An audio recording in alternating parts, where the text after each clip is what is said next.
क्या आपके बच्चे की आंख में भी खुजली है? क्या आपका बच्चा आंखों की एलर्जी से ग्रसित है?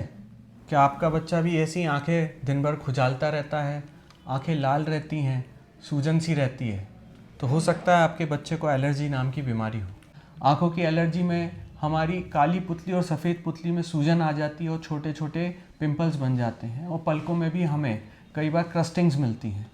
ये बीमारी मुख्य रूप से आंखों की पलकों के अंदर जो कंजंक्टिवा होती है, जो कि हमारे सफ़ेद हिस्से को कवर करती है, उसको ग्रसित करती है, जिसके अंदर हमारे एडवांस स्टेजेस में आंखों के इस काली पुतली पे भी अल्सर्स बन जाते हैं और अगर इलाज नहीं किया तो वो परफोरेशन और हमेशा के लिए रोशनी को भी कम कर देता है। पलकों की पुतली के ऊपर ये पिंपल्स भी हमारी आंखों को बहुत ज़्यादा रगड़ते जाते हैं और तकलीफ़ का कारण बनते हैं। लंबे समय तक अगर इन आंखों का इलाज ना करें तो केरेटोकोनस नाम की बीमारी, जिसमें आंखों की पुतली हमेशा के लिए बिगड़ जाना या फिर पुतली के अंदर पूरे सफ़ेद मार्क्स बन जाना, जो कि हमेशा के लिए आंखों को ख़राब कर देते हैं। इसका इलाज बहुत ही आसान है। किसी भी चीज़ को बहुत ज़्यादा बिगाड़ने की बजाय शुरुआती रूप में ठीक करना सबसे अच्छा तरीका होता है।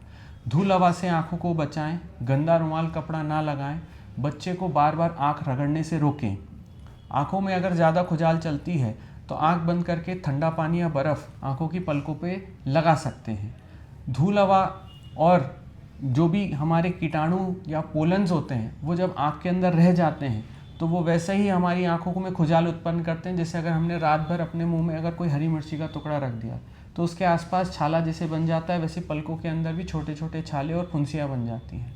आँखों को साफ पानी से रात में धोने की सलाह बच्चों को इसलिए दी जाती है ताकि कोई भी गंदे कण जो आँखों में हैं वो रात भर ना रहते हुए आँखों से निकल जाते हैं। इसमें अगर माइल्ड फॉर्म होता है तो ये घरेलू नुस्खे ही काम दे जाते हैं, लेकिन सीवियर फॉर्म्स या मॉडरेट फॉर्म्स के अंदर हम कुछ ड्रॉप्स और स्टेरॉइड ड्रॉप्स का भी इस्तेमाल करते हैं। कुछ बच्चे जिसमें अल्सर्स बन जाते हैं तो उसमें एंटीबायोटिक और प्रोटेक्टिव कॉन्टैक्ट लेंसेज की भी ज़रूरत पड़ती है। धूल हवा में जाने के समय हमें प्रोटेक्टिव ग्लासेस पहनना वैसा ही काम करता है जैसे हाथों को बचाने के लिए दस्ताने पहनते हैं।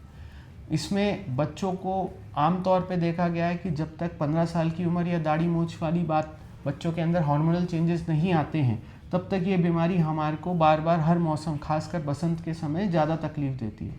सजग रहे ताकि आपका बच्चा कुछ इस तरीके की आँख लेके अपना भविष्य खराब ना करे। इलाज, प्रोटेक्शन, ये बच्चे की ज़िंदगी और भविष्य के लिए बहुत ज़रूरी है। आने वाला समय कंप्यूटर और मोबाइल का है। अगर ऐसी आँख बच्चे की हो जाती है तो भविष्य में इन सब चीज़ों का इस्तेमाल करने में भी उसको बहुत तकलीफ़ आएगी, साथ ही साथ उसका भविष्य, पढ़ाई सब प्रभावित होगा। आइए मिलके आँखों की एलर्जी को जड़ से कंट्रोल करें ताकि कोई भी बच्चा इस बीमारी से अंधत्व का शिकार ना हो। धन्यवाद।